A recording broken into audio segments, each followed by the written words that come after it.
नमस्कार मंडळी, तू रे माझा मित्रचा आजचा म्हणजेच 18 जूनचा फ्रेश असा रिव्ह्यू तुम्ही माझ्या आवाजामध्ये ऐकत आहात. आपण पाहतो ईश्वरीनं आता अर्णवसाठी ब्लॅक कॉफी घेऊन येते आणि लगेच म्हणते घ्या घ्या घ्या तुमच्यासाठी गरमागरम ब्लॅक कॉफी असं म्हणून त्याच्यासमोर कॉफी ठेवते आणि स्वतःसाठी चहा आणि खरी घेऊन येते तिथे. आता अर्णव म्हणत असतो की मी सिंदूर, मला सांग तू आकाशला दिलंस का तुझ्या हातचा चहा म्हणून. ईश्वरी आता हसायला लागते आणि म्हणते सर काय हो, अहो मी ना गेलीच नाही आहे त्यांच्या इकडे, उगाच मी तिथे गेल्यावर त्यांची ना आणखीन माझ्यावरून भांडणं नको व्हायला म्हणून इकडे आकाश आता चहा घेऊन नम्रताकडे आलेला असतो. आता इथे ना यांचा थोडा रोमॅन्टिक सीन दाखवलेला आहे. आपण पाहतोय की आकाश म्हणत असतो की नम्रता अगं बघ ना हा चहा घे ना. तर नम्रता म्हणत असते की नको आहे मला म्हणून. नम्रता खूपच रागाला गेलेली असते. आकाश म्हणत असतो प्लीज. नम्रता म्हणते सांगितलं ना एकदा नको आहे मला तुम्ही आणलेला चहा म्हणून. आणि आकाश पुन्हा तिला म्हणत असतो पी म्हणून. आता नम्रता काही चहा पित नाही तर आकाश एक गोट चहा पितो आणि म्हणते चे हे हा काही चहा केला आहे का फ्लॉप, हे मजा नाही याच्यामध्ये एकदम हे. आता नम्रता म्हणते हाव ना, हां चहा फ्लॉपच असणार, मी बनवणार आहे ना, मला कुठे काय येतं, इशूने बनवला असता तर तुम्हाला आवडला असता. काय ना की या घरात जे काही येतं ते फक्त इशूलाच येतं आणि तुम्हाला ना फक्त इशूच्या हात चहा आवडतो माहिती मला, करेक्ट आहे. म्हणून आता तिथून नम्रता निघायला लागते. आता बघा आकाश आहे ना तिचा हात म्हणजे पकडतो आणि थांबवतो आणि म्हणतो हा घे, हा चहा घे म्हणून, प्लीज प्लीज चहा घे. नम्रता काही चहाच प्यायला तयार नसते. आता आकाश ना खूपच म्हणतो प्लीज चहा पी ना म्हणून. आता नम्रता एक घोट चहा पिते. हां आता चहा एकदम ठीक झालेला असतो पण आकाश ना हे सगळं मुद्दामून करत असतो. आता नम्रता एक घोट चहा पिते, लगेचच काय होतं की तीच कबशी घेऊन आकाश चहा पितो आणि आकाश काय बोलणार, इतक्यातच नम्रता ओरडते वाईट आहे ना. आकाश म्हणतो अगं छान आहे, किती गोड बनलाय चहा, किती सुंदर लागतोय. आणि विचार का बरं, तर आता नम्रता म्हणते का बरं चहा गोड बनलाय. तर आकाश म्हणतो कारण माझी बायको गोड आहे ना म्हणून चहा सुद्धा गोड झाला. इकडे आपण पाहतोय की ईश्वरीनं आता खारी मांडून ठेवलेली असते आणि आता अर्णव त्या खारीकडे बघतो आणि म्हणतो अरे हे काय. ईश्वरी म्हणते हे काय काय, अहो तुमच्यासमोर आहे ना कोणीतरी खारी आणून ठेवली, मेलेला उंदीर नाही आणून ठेवलेला. आता अर्णव म्हणतो व्हॉट, काय म्हणालीस तू. ईश्वरी म्हणते मेलेला उंदीर. अर्णव म्हणतो शटाप, जस्ट शटाप, ओके. ईश्वरी म्हणते शटाप काय शटाप, तुमच्यासाठी एकदम मस्त गरमागरम ब्लॅक कॉफी आणली, माझ्यासाठी एकदम गरमागरम अद्रकवाली चाय आणली आहे, त्यासाठी मी मस्त अशी खारी आणली आहे. अर्णव म्हणतो मी सिंदूर ही अगं ही खारी वगैरे आहे ना इट्स नॉट हेल्दी. अगं ती कशी बनवतात, कुठे बनवतात, कुठलं तेल वापरतात, कुठला ते काय म्हणतात ते डालडा का काय, अरे आय डोंट नो ते काय आणि कसं बनवतात ते, आणि हे खाऊ नये ना मग तुझं नॉर्मल अन्न डायजेस्ट होत नाही, मग तुला चीन वाढेल, तुझं पोट वाढेल. ईश्वरी म्हणते ओ बास बास बास हां बास, काही काय बोलताय हो, येऊ देत मला डबल चीन येऊ देत, पोट येऊ देत, मला चालणार आहे हां, पण मी खारी खाणार. अहो जगात एवढे लोक खारी खातात, त्यांना काय डबल चीन आणि पोट वाढलं आहे का त्यांचं. अर्णवलाच उलट बोलत असते. ईश्वरी पुढे म्हणते आणि मला सांगा एखाद्या ही खारी खाऊन एखाद्या माणसाला हॉस्पिटलमध्ये ॲडमिट केलं असं कधी ऐकलं आहे का. अर्णव विचार करायला लागतो तर ईश्वरी म्हणते नाही म्हणा नाही म्हणा, आज काही झालेलं नाही आहे कधी, आपणच सगळं बोलत असते. आणि पुढे म्हणते कसं आहे माहिती आहे का, हे बघा ही अशी खारी घ्यायची आणि ती अशा चहामध्ये बुडवायची आणि हां आपण जास्त वेळ बुडवायची नाही हां, नाहीतर ती ना ती अशी त्याच्यामध्ये पडते आणि मग ती खाताना असा जो आवाज होतो ना असं म्हणून आता ईश्वरी खायला लागते. अर्णव म्हणतो काय होतं मग तो आवाज होऊन. तर आता ईश्वरी म्हणते तुमच्यासारखे अर्ध्या अंग्रेजी माणसाला ना ते सगळं नाही करणार, त्यासाठी ना दिल सुद्धा ना देसी असावं लागतं, देसी. आता अर्णव तिच्याकडे बघतच असतो आणि ईश्वरी खारी खात असते. अर्णवला इतकं विचित्र वाटत असतं ना तिचं खारी खाणं ते, तो बिचारा आपली ब्लॅक कॉफी पितो. आणि आता ईश्वरी इकडे बघून म्हणत असतो की काय चाइल्डिश दिसते ती म्हणून. आणि ईश्वरी म्हणते काय काय काय म्हणलं तर अर्णव म्हणतो शाबी दिसते. ती ईश्वरी म्हणते ओ काही शाबी बिबी काही दिसू देत, मी बघा मला आवडते ना तर मी खारी खाणारच म्हणून. अर्णव म्हणतो अगं पण तुला खाताना बघून मला आनंद मिळत नाही आहे ना. ईश्वरी म्हणते डोळे बंद करून बसा, मला आवडवतायत, डोळे बंद करून खा म्हणेन. आता अर्णव म्हणते तुझं ना जास्त बोलू नको कसा. ईश्वरी म्हणते ओ तोंड बंद करून कसं खाणार मी खारी. अर्णव तिला म्हणत असतो तोंड बंद करून खा म्हणून. आणि ईश्वरी म्हणते असं जगात नाही कधी असलं काही टॅलेंट नाही आहे माझ्याकडे तोंड बंद करून खाणं वगैरे. आणि पुन्हा अचानक त्याच्या अंगावर ओरडते ओ सर म्हणून. अर्णव घाबरतो ना आणि तो म्हणतो वाट. तर ईश्वरी म्हणते अहो सर हां इंदोरवाऱ्या तुमच्या घरामध्ये ते असे खारीवाले येत असतील ना लहानपणी विकायला येतात बघा, एक खारीवाले म्हणून अशी विकायला असं जोरजोरात आहे ना म्हणून दाखवते सारखं. अर्णव म्हणतो आजी काय म्हणालीस. तर ईश्वरी म्हणते ओ आजी बिजी कोणी आलेली नाही आहे मला माहिती. आणि पुन्हा ओरडायला लागते ओ खारीवाले खारी लिहिलं खारी. आता अर्णवला इतकं ऑकवर्ड वाटत असं. अर्णव म्हणतो की तिला पुन्हा एकदा कसं कसं एकदम म्हणून दाखव. आणि ते ईश्वरी म्हणते ओ मला सारखं सारखं ना म्हणायला लावू नका, समजून घ्या. अहो ते असे सारखे सारखे येतात ना विकायला सकाळी, खारी बटर टोस्ट जिरा टोस्ट आणि आणि बिस्किटे सगळं विकायला येतात ना, तर त्यांच्याकडून तुम्ही हे सगळं घेतलं नाही. अर्णव म्हणतो नाही. ईश्वरी म्हणते काय तुम्ही माणसं आहेत, मग तुम्ही काय चहामध्ये लहानपणी खारीच्या ऐवजी काय तो तुमचा मास्को काटे का साटे काहीतरी तसले मशरूम खात होतात का? अर्णव म्हणते जरा शांत बस ना, जाऊन तिकडे झोपाळ्यावर बस आणि जाऊन खा जा तिकडे जा. अर्णव आता ईश्वरी म्हणते नाही नाही मी नाही कुठे जाणार, मी इथेच बसून खाणार म्हणून. ईश्वरी खूपच हट्ट करत असते आणि आता पुन्हा खारी खायला लागते. इतक्यातच बघा नम्रता म्हणते आकाश इतके हे गोड गोड बोलून मस्का मारायची ही जी तुमची सवय ना, ही बहुत पुराणी स्टाईल आहे. हां, आता नम्रता तिथून जायला निघते तर आकाश तिचा हात पकडतो आणि म्हणतो स्टाईल पुराणी काय असे ना, पण कोई बात नाही, पण बायकोचं चेहऱ्यावरचं हास्य तर नवीन आहे ना, असं म्हणून आहे ना मुद्दामून नम्रताला तो इम्प्रेस करत असतो. नम्रता म्हणते हाऊ स्वीट, पण आकाश तुम्हाला कोणी सांगितलं की माझा राग गेलाय म्हणून? अजिबात माझा राग गेलेला नाही, हां कळलं, असं नम्रता म्हणते. आता आकाश ना तिला जवळ खेचतो आणि आता इथे ना रोमॅन्टिक म्युझिक सुरू झालेलं आहे. आता आपण पाहतोय की आकाश म्हणतो मला ना तुझ्या डोळ्यांनी सांगितलं म्हणून. नम्रता लगेच त्याला धक्का देते आता आणि म्हणते हाऊ का, डोळ्यांनी सांगितलं, बघा बघा बघा माझ्या डोळ्यावरचा राग गेलाय का? नाही गेलाय अजून. आणि म्हणते आणि हे बघा दुर्वा एकदम एकदम दुर्वा, आणि हे बघा 1 हँड डिस्टन्स. ओके, आता आकाश म्हणतो 1 हँड डिस्टन्स पक्का?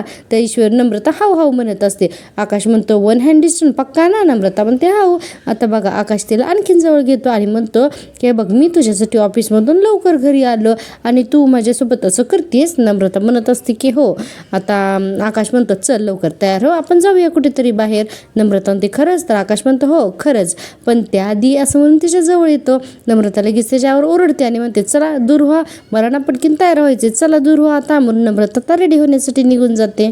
इकडे ईश्वरी एकटीच बडबड करत असते आणि म्हणत असते की मला असं वाटलं होतं की माझा नवरा माझ्या आवडीचं काहीतरी खाईल, पण एक वेळेस आहे ना मारामारी करेल, पण खारी खाणार नाही. साहेब आपल्या नाही नाही नक्क चालूच असतं. इतक्यात अर्णवचा फोन वाजत असतो. आता अर्णवला फोन उचलायचा असतो आणि ईश्वरी खूपच बडबड करत असते. आता अर्णव काय करतो, ईश्वरीचं तोंडच दाबतो आणि म्हणतो हा बोला शिर्के. तर इकडे शिर्के म्हणतो हा सर मला ना उदयकांचा दुसरा पत्ता सापडलाय, तो मुंबईतच आहे. अर्णव म्हणतो की वॉट? शिर्के म्हणतात की हो येस सर, तुम्ही लवकर या. आता अर्णव पटकन उठतो आणि बाहेर निघून जातो. ईश्वरी त्याच्या पाठीमागे जाते आणि म्हणते काय झालं सर? अहो सर बोला ना. आणि आपण पाहतो इकडे अर्णवचे बाबा कानामध्ये हेडफोन घालून आहेत ना, इकडे बसलेले असतात, त्यामुळे त्यांना तिथे काही करतं हे काही कळत नाही. आपण पाहतो की ईश्वरी आता ही उलदरी आहे ना गाडीतून उतरते आणि ईश्वरी अर्णवच्या मागे पळत असते सर सर करून. आणि अर्णव म्हणत असतो की शिर्के मला ना प्लीज एक्झॅक्ट लोकेशन सांगा. आणि शिर्के म्हणतात की सर तो शांपोली नावाच्या एका रोडवरच्या घरामध्ये आहे. ईश्वरी म्हणते सर काय झाले ना, मला नक्की सांगा ना की तुम्ही एवढे का धावत आहे. आता अर्णव तिला सांगतो मिस इंदोर अगं काय आहे ना की या उदयकांचं एक्झॅक्ट लोकेशन सापडलेलं आहे. ईश्वरी म्हणते काय, बरं चला मी पण येते. अर्णव म्हणतो नाही नाही तू नकोच. ईश्वरी म्हणत असते सर असं काय करताय, मला येऊ देत ना. अर्णव म्हणतो मिस इंदोर हट्ट करू नकोस प्लीज, माझी मी एकटा जातोय, प्लीज तू इथे येऊ नकोस, हा शांत राहा इथे बस म्हणून. आणि आता ईश्वरी म्हणत असते सर प्लीज येऊ देत ना. आणि अर्णव आता एकटाच तिथे निघून जातो. हे सगळं ईश्वरी पाहत असते. आता आपण पाहतोय की आता हे सगळं ना वल्लरी पाहत असते. आता वल्लरी काय करते बघा, हां आता घराच्या साईडला ना एक बांबूच्या मोठ्या काट्या ठेवलेल्या असतात. आता वल्लरी पळत पळत जाते आणि घराची जी मेन एंट्रन्स आहे ना, तर तिथे ना आडवा मुद्दा म्हणून येत ना मोठाच्या मोठा बांबू ठेवते, जेणेकरून आता ईश्वरी जेव्हा पटकन घरात जाईल तर तिचं लक्ष नसताना ती त्या बांबूवरती पाय घसरून पडेल म्हणून. आता ही वल्लरी ना खूपच मोठे कारस्थान करते आणि बघा ईश्वरी इथे पडते सुद्धा. आता काय होतं, वल्लरी पुन्हा बांबू ठेवते आणि आता लपून बसते एका झाडाखाली जाऊन. आणि ईश्वरी आपल्या सहज म्हणजे रोजच्या पद्धतीने घरामध्ये यायला निघते तर तिच्या पायात ना असा बांबू लागतो आणि जोरात ईश्वरी ना खाली पडते आणि जोरात ईश्वरी आई गो म्हणून ओरडते. आता अर्णव चाललेलाच असतो तर तो पाहतो ना, तर ईश्वरी जोरात खाली पडली म्हणून पळत पळत येतो मी सिंदोर. तर ईश्वरीला खूपच लागलेलं असतं, बिचारीचं हातावरती अशी आपटलेली असते आणि डोक्याला सुद्धा ना लागलेलं असतं. आता अर्णव ईश्वरी पडली हे बघितल्यानंतर एकदम पळत येतो. लगी वल्लरी लपून बसते ना, अर्णव यायला लागलाय म्हटल्यानंतर आणि लपून बसते. आणि अर्णव आता तिला उठवतो तर आहे ना वल्लरीला ना ईश्वरीला ना चक्कर आलेली असते. आता अर्णव म्हणतो मी सिंदोर उठ हळू, काय झालंय तुला मी सिंदोर काय झालंय. आणि आता ईश्वरी सांगायला लागते की तिथे बांबू ठेवलाय, पण तिला ना खूपच चक्कर यायला लागते. म्हणून अर्णव आता तिला उचलून घेतो आणि आता आतमध्ये नेतो आणि म्हणत असतो की काय झालंय तुला काय झालंय. आणि आता ईश्वरीला काही सांगताच येत नाही. आता ईश्वरीला तो उचलून घेतो आणि आता घरामध्ये घेऊन जातो. तर झालं वल्लरीला तर तेच हवं होतं ना की अर्णवच्या अगोदर तिला उदयकांतकडे पोहोचायचं असतं. आणि आपण पाहतो इकडे रमाकांत राजे शिर्के अजून अजूनही ध्यानमग्न असतात, त्यांना काही कळत नाही. आता वल्लरी पटकन गाडीत बसते आणि तिथून निघून जाते. आता वल्लरी जाताना हे पाहतात आणि म्हणतात, अरे ही वल्लरी होती ना, आणि आता इकडे कुठे गेली म्हणून. अर्णव आता ईश्वरीला हॉलमध्ये आणतो आणि सोप्यावर झोपवतो. मी सिंदूर म्हणतो, पण ती काही शुद्धीवर येत नाही. म्हणून पळत पळत जातो आणि पाणी घेऊन येतो आणि तिच्या चेहऱ्यावरती ना पाणी शिंपडत असतो आणि म्हणत असतो, मी सिंदूर प्लीज उठ, मी सिंदूर प्लीज. आणि ती काही अजूनही शुद्धीवरच येत नाही. अर्णव खूपच ओरडतो, मी सिंदूर करून. आणि अर्णवच्या आवाजाने बघा आता आकाशाने नम्रता सुद्धा येतात. आता इकडे येत ना शिर्के अजूनही ना त्या उदयकांच्या घराबाहेर पहारा देत असतात, म्हणजे तो कुठून पळून तर जात नाही ना हे पाहत असतात शिर्के. आणि अर्णव इकडे पळत पळत येतो, तिच्या चेहऱ्यावरती पाणी वगैरे मारतो, पुन्हा तिला पाण्याचा ग्लास घेऊन येतो आणि आता ईश्वरीला पाणी पाजणार असतो. इकडे शिर्के पुन्हा अर्णवला फोन करतात. अर्णव म्हणतो की शिर्के हे बघा इमर्जन्सी आहे, मी येतो थोड्या वेळाने, मी कॉल करतो तुम्हाला, बाय. म्हणून पटकन फोन ठेवतो आणि शिर्के काय म्हणतात हे ऐकून पण घेत नाही. आणि आता अर्णव काय करतो की मी सिंदूर उठ, पाणी पी म्हणून ना त्याला पाणी पाजत असतो. आता ईश्वरी झोपेमध्ये म्हणजे त्या गुंगीत असते ना, तरी सुद्धा पाणी थोडी पिते. इतक्यातच आहे ना आता आकाश आणि नम्रता येते आणि दोघंही म्हणतात, ईश्वरी अगं काय झालं तुला. आकाश विचारत असतो. अर्णव म्हणतो, काही नाही रे, बाहेर ना बांबू पडलेला होता आणि त्यामुळे त्याच्यावरती ना पाय घसरून पडली वाटते ही, आणि लागलंय पण हिच्या डोक्याला. नम्रता म्हणते, इशू लागलंय का गं तुझ्या डोक्याला. आता नम्रता ईश्वरी थोडी शुद्धीवर येते आणि आता उठून बसते सोप्यावर. आता आकाश म्हणतो की रिलॅक्स हो, पाणी पितेस का अजून. ईश्वर म्हणते, नाही नको, मी ठीक आहे. आता आकाश म्हणतो, बरं आपण डॉक्टरला बोलूयात का आता. अर्णव म्हणतो येस. तर ईश्वर म्हणते, नाही भाऊजी नको, आता मी एकदम ठीक आहे म्हणून. इतक्यातच पुन्हा काय होतं की नम्रता म्हणते, इशू रूममध्ये जाऊन थोडा आराम करतेस का. तर शिर्के पुन्हा फोन करतात आणि अर्णव म्हणतो, शिर्के मी तुम्हाला सांगितलं ना इमर्जन्सी, मी तुम्हाला नंतर कॉल करतो, प्लीज फोन करू नका. शिर्के म्हणतात, सर प्लीज माझं ऐकून तरी घ्या. ईश्वरी म्हणत असते, सर प्लीज महत्त्वाचं काम आहे, तुम्ही इथून जा बरं. आणि अर्णव म्हणत असतो, नाही तू पहिल्यांदा शांत हो म्हणून. आता पुन्हा शिर्केंचा फोन येतो. आकाश म्हणतो, अरे हा सारखा का फोन करतोय, हा एवढं काय इम्पॉर्टंट काम आहे. तर आता अर्णव म्हणतो, अरे त्या उदयकांचं लोकेशन ट्रेस झाले, मी तिकडेच निघालो होतो, पण मी सिंदूरला लागलं ना म्हणून मी आता इथे थांबलोय. आकाश म्हणतो, अरे दादा मग जा ना. आणि शिर्के आता पुन्हा फोन करायला लागतात. आकाश म्हणतो, अरे ते उदयकांतला पकडायचा एवढा चांगला चान्स मिळालाय तर हा सोडू नकोस. अरे आम्ही आहोत नाही ते दोघे जण, तू जा दादा प्लीज, असं आहे ना आकाश सांगायला लागतं. आता बघा अर्णवला ना जावंच लागतं. आता इतक्यातच आहे ना ईश्वरी पण म्हणते, सर जा तुम्ही प्लीज, ते उदयकांतला पकडणं खूप इम्पॉर्टंट आहे. अहो सगळे आहेत नाही ते, प्लीज तुम्ही जा इथून, भाऊजी आहेत ना. अर्णव म्हणून असं असतं, आर यू शुअर, प्लीज पक्का मी जाऊ ना. आता हे दोघं सुद्धा आकाश आणि ईश्वरी म्हणतात, हो जा म्हणून. आता आकाश ईश्वरीच्या शेजारी बसतो आणि म्हणतो, ओकेस ना. आणि म्हणतो, नम्रता प्लीज मी सिंदूरसाठी पाणी घेऊन येतेस का. आता ही ना चाललेली असते आहे, बाहेर चाललेलं असतात. तर बघा नम्रताला खूप वाईट वाटतं आणि म्हणते, आज कधी नव्हे ते आज नेमका मी दोघंच बाहेर जाणार होतो आणि ह्या इशू अजून एक नवीन कांड सुरूच झालं असं म्हणते. आता आपण पाहतो इकडे शिर्के आहेत ना, त्या उदयकांच्या घराबाहेर असतात, तिथे वल्लरी येते. आता शिर्केंची नजर चुकून ही वल्लरी उदयकांच्या आत घरामध्ये शिरते आणि उदयकांत म्हणून हाका मारायला लागते. आता त्या अंधाऱ्या खोलीत त्यांना जोरात वल्लरी उदयकांत अशा हाका मारत असते, पण हे बाहेर शिर्केना कसं काय गेलं नसेल काय माहिती. आता म्हणते, अरे उदयकांत आहेस की नाही ते, असं म्हणून म्हणते, कुठे गेलाय हा मारायला. इतक्यातच बघा एक दरवाजा उघडतो आणि तिथून उदयकांत बाहेर येतो आणि वल्लरी अशी पाठमोरी झालेली असते. आता पाठीमागून तो येतो आणि डायरेक्ट तिच्या कानाला गनच लावतो आणि ही उदयकांत म्हणून ओरडत असते. आता ती गन तिच्यावरती लावली हे बघितल्यानंतर वल्लरी इतकी घाबरते ना की बस. आता पाठीमागे वळून बघते आणि मग ती उदयकांत तू. आता तो म्हणतो, हो मीच म्हणून. इकडे आपण पाहतो हे शिर्के अजून हे बाहेरच असतात, अर्णवची वाट बघत असतात. उदयकांत म्हणतो, तू इथे कशी कालीस, तुला इथला कुणी पत्ता दिला. वल्लरी म्हणते, मला हवी असलेली माणसाने त्यांचा पत्ता मी बरोबर शोधून काढते. कुठे होतास तू, इतके दिवस गायब झालतास, तुझा फोन पण लागत नव्हता. आता हा उदयकांत तिला गन दाखवतो, म्हणते आवाज खाली म्हणून सांगतोय तुला, असं वल्लरीला म्हणतो. आणि म्हणतोय, तुझ्या बापाचा नोकर नाहीये मी तुला सांगायला की मी कुठे होतो म्हणून. आणि पुढे म्हणतो की हे बघ, मी आता इतके दिवस कुठं होतो ना म्हणून मी अंडरग्राऊंड होतो. तर आता वल्लरी म्हणते, आता परत अंडरग्राऊंड हो, मी तुला हेच सांगायला आली आहे म्हणून. आणि म्हणते, अरे तुझ्या जीवाला धोका आहे, कळलं का. आता उदयकांत म्हणतो, माझा धोका आणि मला इथे हे असा म्हणायला लागतो आणि आता हसायला लागतो उदयकांत. आता बघा वल्लरी आणि उदयकांत म्हणतो, हे लोकेशन आहे ना कुणालाच माहीत नाही आहे. वल्लरी म्हणते, हो मग मला काय स्वप्नात दिसलं की तू इथेस म्हणून. उदयकांत तिच्या अंगावर ओरडतो ना, सस्पेन्स बाद झाला, खरं सांग तुला इथला पत्ता कसा मिळाला ते. वल्लरी म्हणते, अरे स्वतःचा जीव धोक्यात घालून इथे मी तुला सांगायला आली आहे की अर्णवराजे शिर्केला तुझा पत्ता कळलाय म्हणून, तो इथे कुठल्याही क्षणी येऊ शकतो, कळलं का. आता उदयकांतला हे पहिल्यांदा तर खरं वाटतं आणि नंतर बघा तिचीच खिल्ली उडवतो आणि म्हणतो, अर्णव इथे येऊ शकतो शकतो. इतक्यातच आपण पाहतो की बाहेर आहे ना अर्णवची गाडी आलेली असते आणि आता अर्णव गाडीतून उतरतो आणि शिर्के आणि अर्णव दोघे जण सुद्धा आतमध्ये यायला निघतात. आता शिर्के म्हणतो की सर मागच्या दारातून निघूयात. इकडे उदयकांत म्हणत असतो त्याला इथला पत्ता कोणी दिला म्हणून.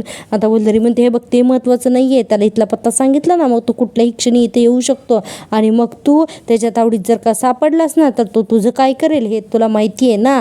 आणि म्हणते त्यामुळे निघ बाबा इथून पटकन निघ. आता उदयकांत लागतं हसायला आणि म्हणतो की मी त्याला सापडायला तर हवा ना, त्यांनी मला काही करायला, असं म्हणून हसायला लागतो. आणि बघा पुढे म्हणतो हा उदयकांत म्हणजे हा सावली आहे, सावली एक काळी कुट्ट सावली आहे. आणि आता इथे तर पुन्हा तर लगेचच तिथे फिक असं करत असतो.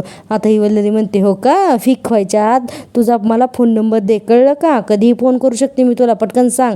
आता तो म्हणतो घे नंबर घे म्हणून तो त्याचा नंबर आहे ना वल्लरीला देतो. आपण पाहतो इकडे आता अर्णव आणि शिर्के दोघं जण दरवाजाजवळ येतात आणि आता दरवाजाजवळ येतात आणि आता दरवाजा वाजवायला लागतात. आता वल्लरी आणि उदयकांत घाबरतात ना. वल्लरी म्हणते बघ मी तुला म्हटलं होतं ना अर्णव कुठल्याही क्षणी इथे येईल म्हणून, आता काय करायचं, असं म्हणून वल्लरी खूप घाबरायला लागते. इकडे शिर्के दरवाजा वाजवतात. अर्णव म्हणत असतो उदयकांत आणि वल्लरी म्हणते निघ बाबा निघ. आता पटकन आहे ना उदयकांत पळून जातो आणि आता वल्लरी पाठीमागे बघते तर उदयकांत गायब असतो. अर्णव म्हणत असतो उदयकांत दरवाजा उघड आणि आतून कुणीच उत्तर देत नाही. म्हणल्यानंतर वल्लरी इतकी घाबरलेली असते ना आता कुठे पळून जावं कळत नाही. इतक्यातच अर्णव आणि शिर्के दोघं जण येऊन घराचा दरवाजा तोडतात आणि हे दोघं जण आतमध्ये येतात. अर्णव आणि शिर्के शोधायला लागतात उदयकांत करून. आता उदयकांत तर फरार झालेला असतो. आता आपण पाहतोय की शिर्के म्हणतात नाही हो सर तो कुठेच नाही आहे, दोघांनाही तो सापडतच नाही. आता मागच्या दिशेने ना घराच्या पाठीमागून ते दोघंही पळायला लागतात. खूप वेळ जातात आणि आपण पाहतोय की तिथून आहे ना एक्झिट असते, त्यामुळे तिथून उदयकांत आणि वल्लरी दोघेही पळून गेलेले असतात.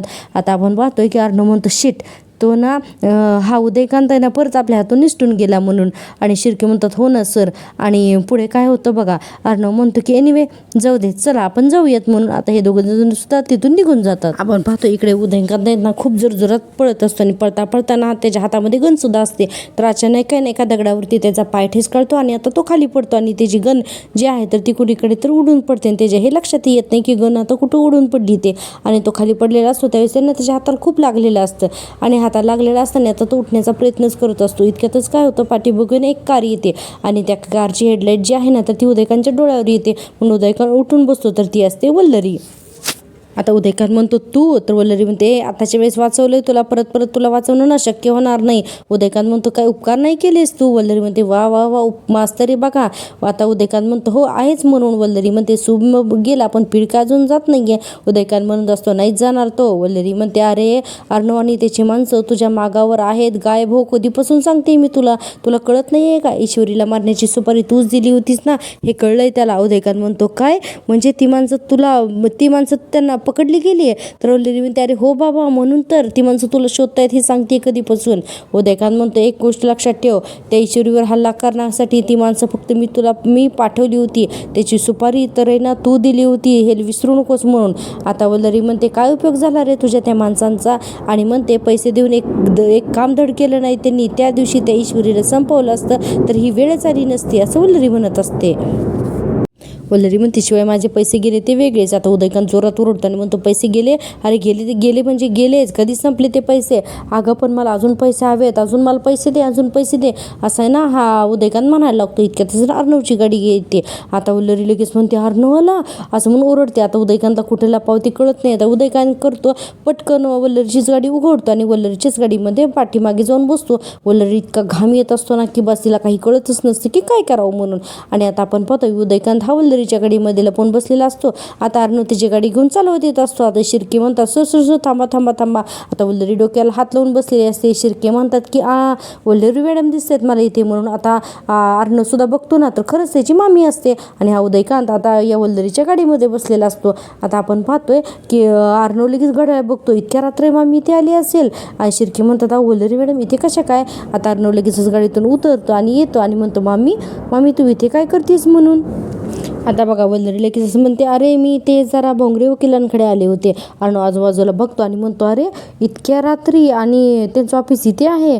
आता वल्लरी म्हणते, नाही अरे ते माझ्या वडिलांनी शेतजमीन माझ्या नावावर केली ना, आणि अचानक असं नाही हिस्सेदार आता हिस्से मागायला आलेत, म्हणून मी त्यांच्याशीच बोलायला आले होते. आता अर्णव बघा अर्णव लगेच काय करतो, स्वतःच्या गाडीची चावी देतो ना शिर्केंकडे आणि म्हणतो, शिर्के हे बघा ही माझी चावी घ्या आणि गाडी घेऊन तुम्ही घरी जा आणि उद्या ऑफिसलाच या म्हणून. आणि म्हणतो वल्लरीला म्हणतो की मामी चल मी तुझ्यासोबतच येतो. आणि वल्लरीला काय बोलावं ते कळतच नाही. वल्लरी इतकी घाबरते ना की बाज. आणि प्रेक्षकांनो तो माझा मित्रच आजचा हा भाग आणि ते संपतो. उद्याच्या भागात आपण पाहतोय की वल्लरी म्हणत असते की मान्य की उदयकांत आपल्या हातातून निसटला, पण निदान आपल्याला हे तरी कळालं की तो मुंबईतच आहे म्हणून. अर्णव म्हणतो त्यालाही माहिती आहे की आपण त्याच्या मागावर आहोत म्हणून. आणि इकडे वल्लरी या सौदामिनी देशमुखला म्हणत असते, अर्णवला तुम्ही ऑफिसमध्ये ताप द्या, मी त्याच्या घरातल्या अडचणी कशा वाढतील याची काळजी मी घेईन. आणि दोघीजणी शेक हँड करतात आणि आता दोघीजणी ह्या एक झालेले असतात.